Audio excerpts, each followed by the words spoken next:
In the heart of Catalonia, the story of Barca continues to unfold. Barca Calcio, all about Barcelona.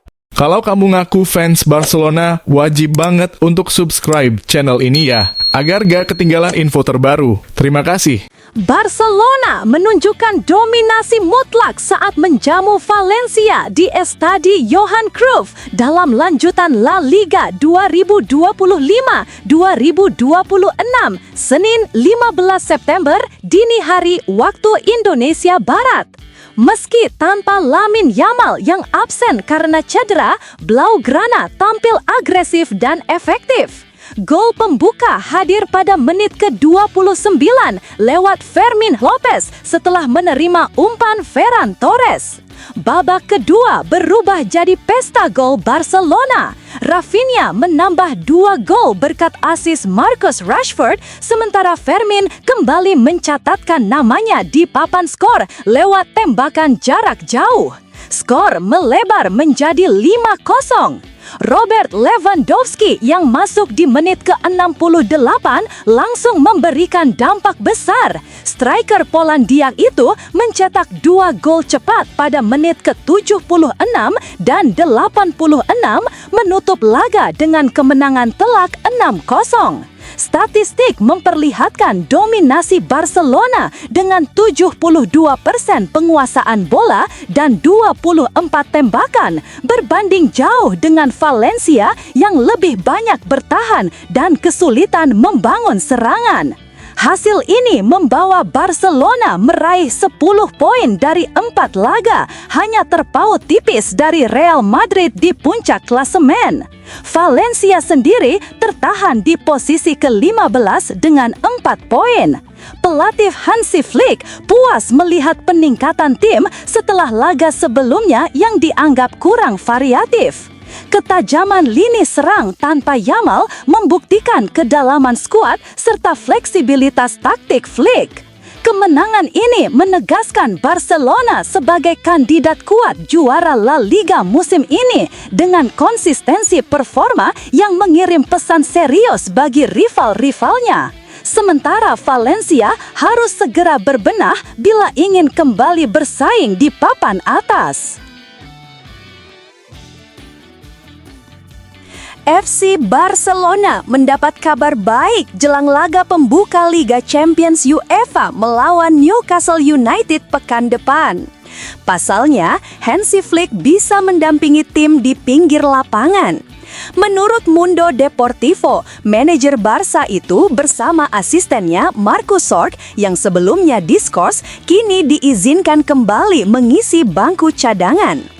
Barcelona sebelumnya mengajukan banding atas sanksi yang dijatuhkan UEFA kepada Flick dan Sorg usai kontroversi pada semifinal musim lalu melawan Inter Milan.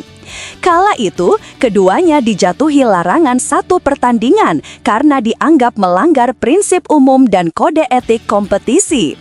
Namun, UEFA akhirnya menerima sebagian banding Barcelona dan menangguhkan larangan tersebut.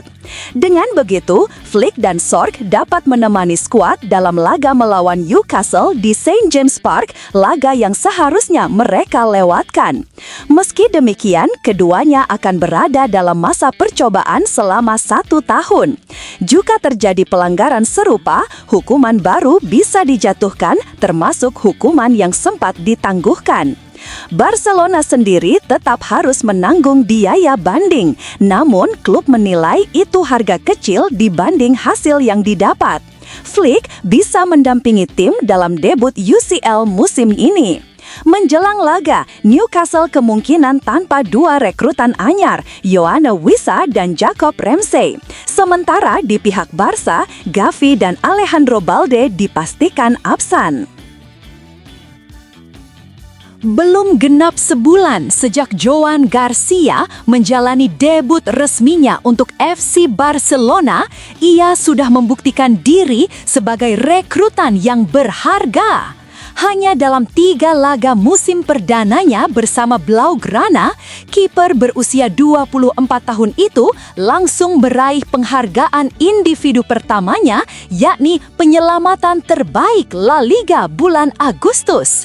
Garcia diganjar penghargaan itu berkat aksinya saat Barcelona bermain imbang 1-1 kontra Rayo Vallecano sebelum jeda internasional. Pada pertandingan di Estadio de Vallecas tersebut, ia tampil gemilang dengan melakukan 5 penyelamatan penting. Salah satunya ketika menepis tembakan jarak dekat Andre Ratiu saat skor masih 0-0 dinilai sebagai yang terbaik sepanjang bulan. Tanpa kontribusinya, laga kemungkinan besar berakhir dengan kekalahan bagi sang juara bertahan. Garcia mengalahkan Orjan Nyland dan Pablo Campos dalam perebutan gelar penyelamatan terbaik. Sebelumnya, ia 2 kali meraih penghargaan serupa ketika masih berseragam Espanyol, namun ini menjadi pencapaian perdananya bersama Barcelona. Selain refleks dan kemampuannya menghalau tembakan, distribusi bola Garcia juga patut diacungi jempol. Hampir 80% umpannya sukses, termasuk umpan panjang yang akurat untuk membuka serangan. Kehadirannya di udara pun solid dengan aura percaya diri yang menular ke rekan setimnya. Meski harus bersaing dengan Wojciech Szczesny untuk posisi utama, Garcia menunjukkan kedewasaan dan konsistensi. Start yang menjanjikan ini membuatnya dipandang sebagai kiper masa depan Barcelona, sekaligus membuktikan rekrutan anyar tak butuh waktu lama untuk memberi dampak. Jalur pembinaan pemain di Akademi legendaris Barcelona, La Masia, kembali melahirkan bakat menjanjikan melalui sosok Landry Farre. Bek muda asal Pantai Gading tersebut saat ini menjadi bagian dari skuad Barca Atletik dan tengah bersiap memperpanjang masa baktinya bersama klub. Menurut laporan dari media Spanyol, Barcelona telah menyiapkan kontrak baru berdurasi 3 tahun yang akan mengikat Farre hingga 2028, sekaligus menegaskan keyakinan mereka pada prospek jangka panjang sang pemain. Farre dikenal sebagai bek serbaguna yang mampu dimainkan di berbagai posisi, mulai dari bek kanan, bek tengah, hingga bek kiri.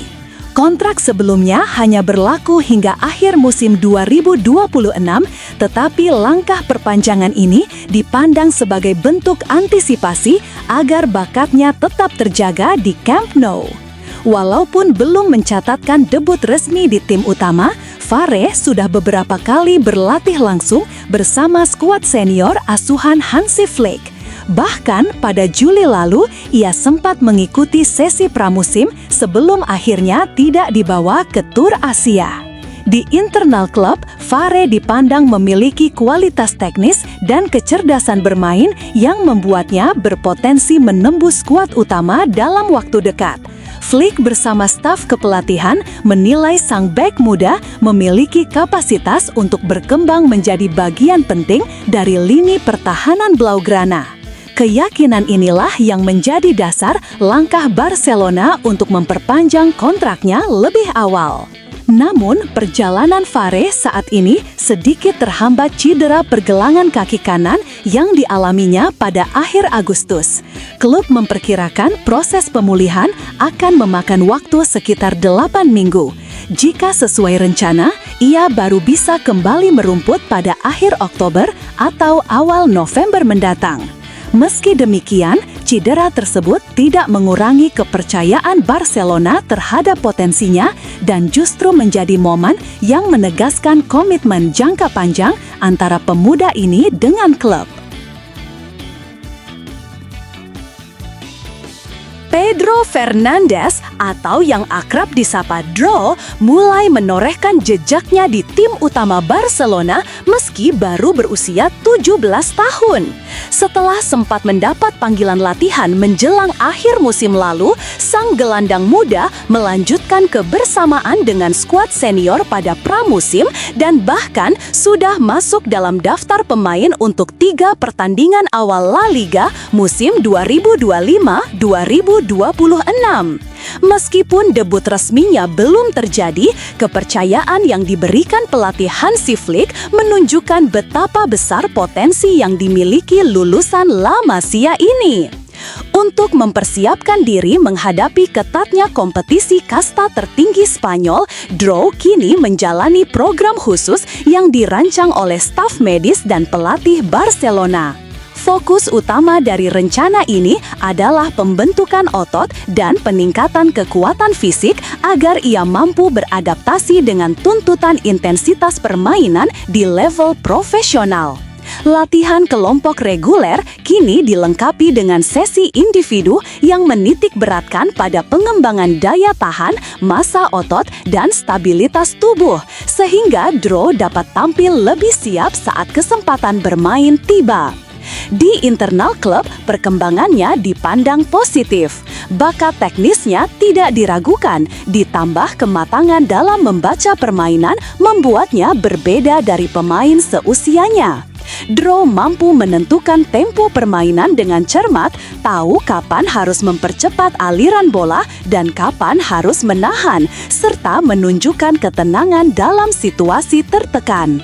Kombinasi kualitas teknik dan kecerdasan bermain ini menjadikannya salah satu sorotan pada masa pramusim Barcelona. Flick bersama staf kepelatihan berharap Drou mengikuti jalur perkembangan serupa dengan Pedri dan Lamine Yamal yang juga sempat menjalani program penguatan fisik sebelum benar-benar mapan di tim utama. Target utamanya adalah membangun fondasi tubuh yang kuat agar ia bisa bersaing di sepak bola elit dan menjadi andalan Barcelona dalam jangka panjang.